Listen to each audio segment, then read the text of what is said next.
The art here is part of a larger group of artists that were participated in Anacostia Place of Spirit exhibition, which I was explaining. We had the preview here in Anacostia, and that weekend one of the representatives from Union Station asked if we could have a exhibition for Black History Month. And what started out with 10 artists thinking we wanted to hang paintings in the Martin Luther King Library ended up with over 200 works of art, 80 artists, musicians, seminars on the church and the city, all kinds of different things. And these paintings and other paintings and sculptures were in Union Station, and we replicated Anacostia and Union Station, and we put Freedom Square. We created a square that told about the history of African American history in America.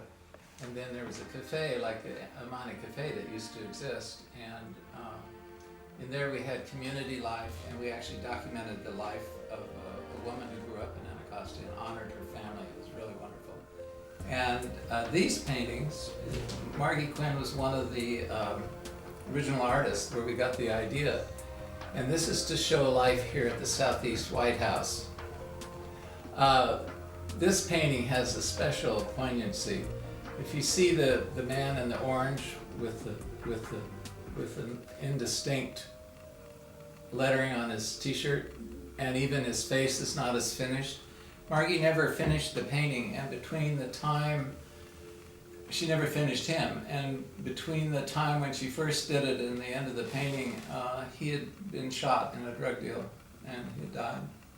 He'd just gone back. He said he'd go back one more time, and he was going to leave it, but he had to go one more time, and he got shot. This is a home. This is a place for people to come and to make a home and to make friends. And I think I feel privileged because one of the things in the Washington Arts Group, when we reach out to something or have an exhibition or an event, we want some kind of sustainability, something to be left behind.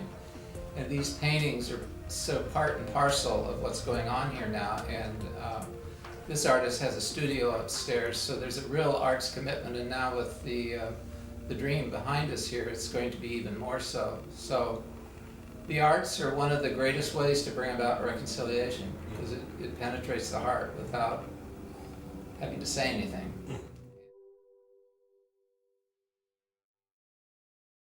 Well, one of the most important things to her, Barksdale, was that people from all walks of life, from all parts of the city and from the world, would have an opportunity to come together to get to know each other.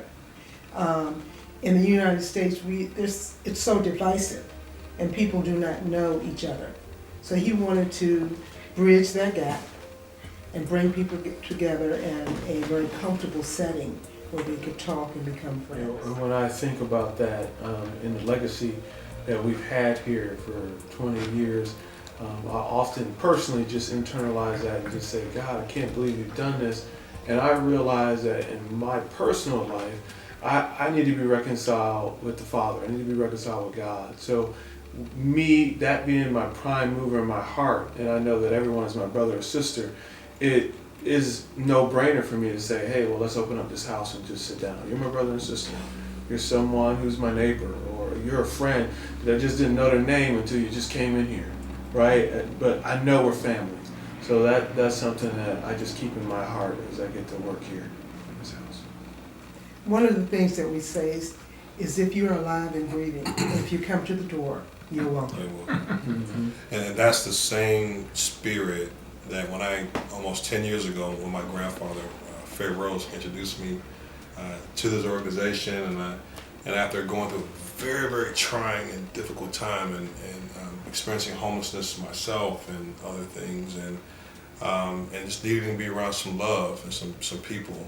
That was his first experience, the first warm spirit that I felt here after dealing with racism and dealing with crime and dealing with, I've had people try to take my life on the streets, and I've had people try to take things from me, and coming here was a safe place. It was a safe place where not just Jesus was here, but Jesus brought men of character, men that were, and women that were dependable, who were consistent and showed you love in their daily actions, in their daily life.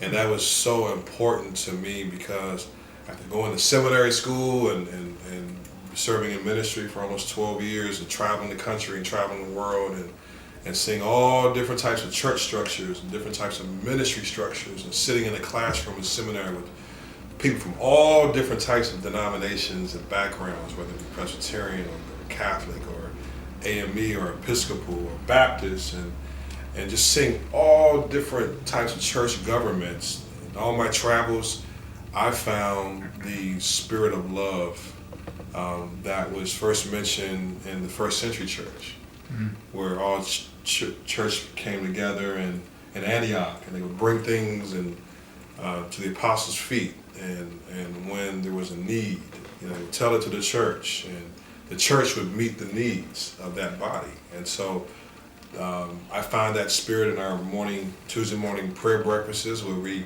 talk about what you need, what you're praying for. There's been multiple times where I have been without a job or didn't know how I was going to pay my bills, and I just came in and said, hey, I need A, B, and C, and literally within a day or so, the need is met, showed up, and it's done in such a way where you know it's God, which is so beautiful.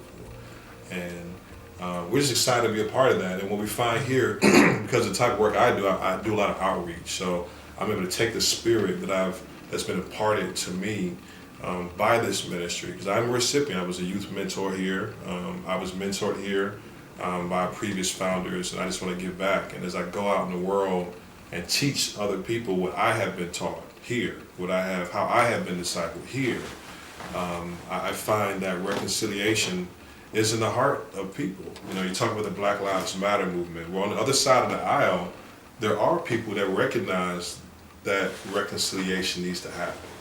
How do we do that? And people want to make it right. We all want to be right with God first, and we all want to be right with each other. I think there are good people out here that want to simply make it right. Just glad to be here today. Thank you all for this wonderful place.